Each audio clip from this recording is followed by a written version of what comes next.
Hey, this is Jacob Hemenway. I'm the owner of Hemenway Detailing, and I'm a local Quad City musician. We're here down at Ragged Records and Trash Can Annie's, and really excited to be a part of the next episode of Favorite Finds with KALA.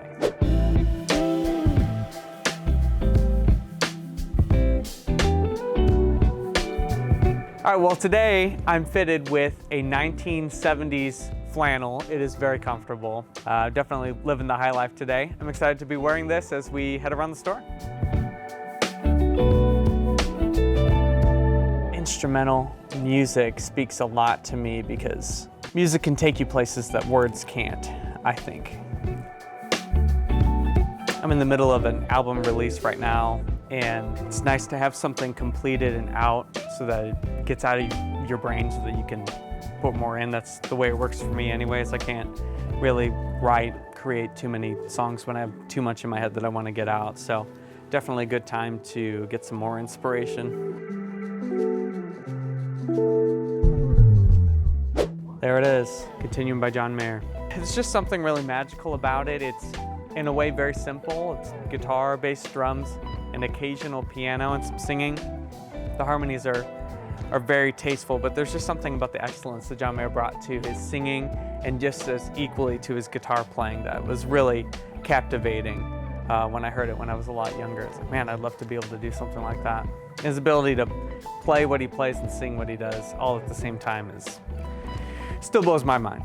I think I'm gonna have to go with Everything I Thought It Was for number 2, and the reason, I want to go with 2020 Experience. There's just so many songs on there that are just really inspirational. I mean, it's the 2 albums, part 1 and part 2. I mean, it just keeps going. And then Man of the Woods is also, I feel like it's an album that he made for himself.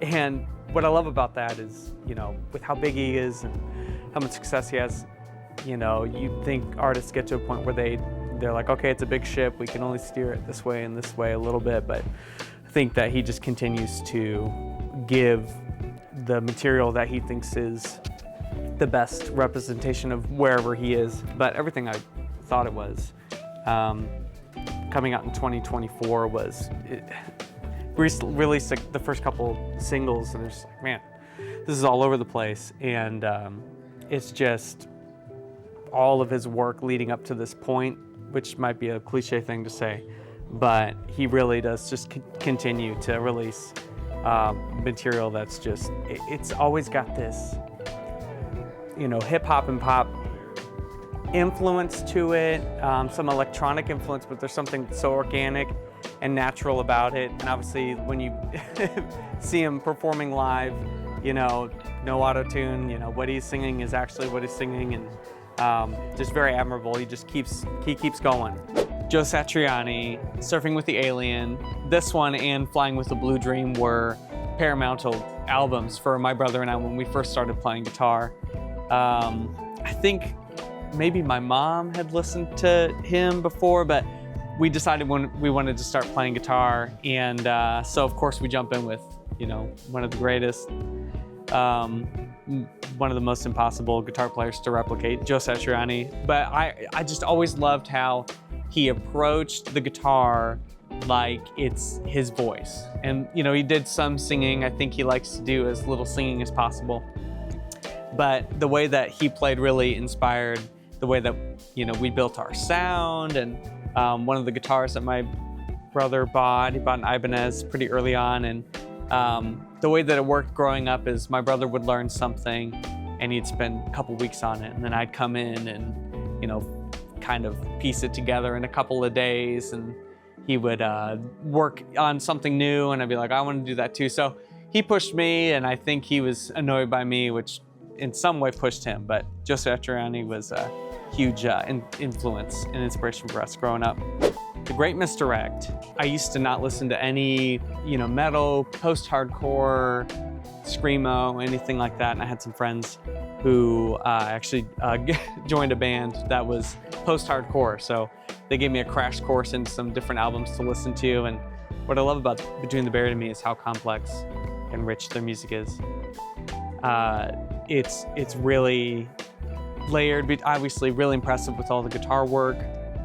The way that he screams and sings is very unique too, but the drummer does a lot of the composing for their music, and I listened to an interview anyways, where he said he listens to a lot of scores and orchestral things and things that have a theme that go all the way through the album. So that's one thing that I've really loved about the way that they construct their music. And then the last song, Swim to the Moon, is 17 minutes, 54 seconds, and it just kicks into this just awesome drum solo. And a friend of mine had pointed out, he's like, if you go back and listen to it, you hear a cowbell going the whole time that the drum solo is happening. And he said he's doing that at the same time as all the rest of the drum solo. It's not, added in or someone else doing it. So really impressive music, and a great segue if you want to get into some heavier music and you want maybe some of the melodic density still there. Definitely going with Homework, Daft Punk.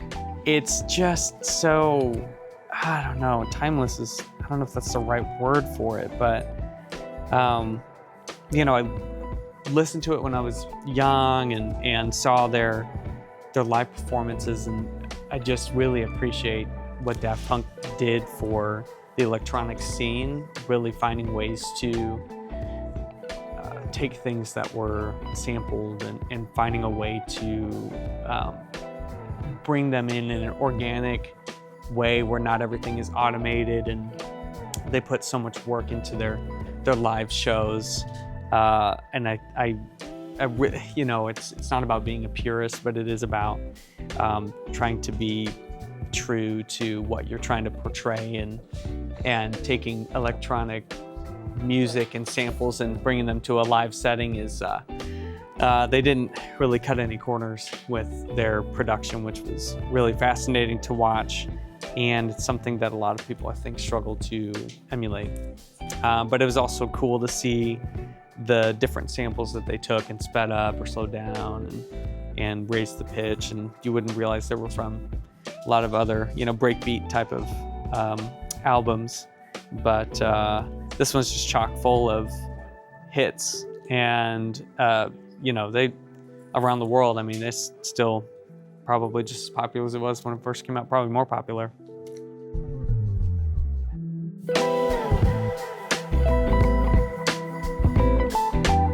Well, I've had a blast here today at Ragged Records, so huge thanks to Trash Can Nennies and Ragged Records for having me down for another episode of Favorite Finds with KALA. Check out the new album, releasing as singles on Spotify right now. Come to one of the fundraiser shows that we're doing for local fundraisers in the Quad Cities with this album, and you can find all those details online, and see you next episode.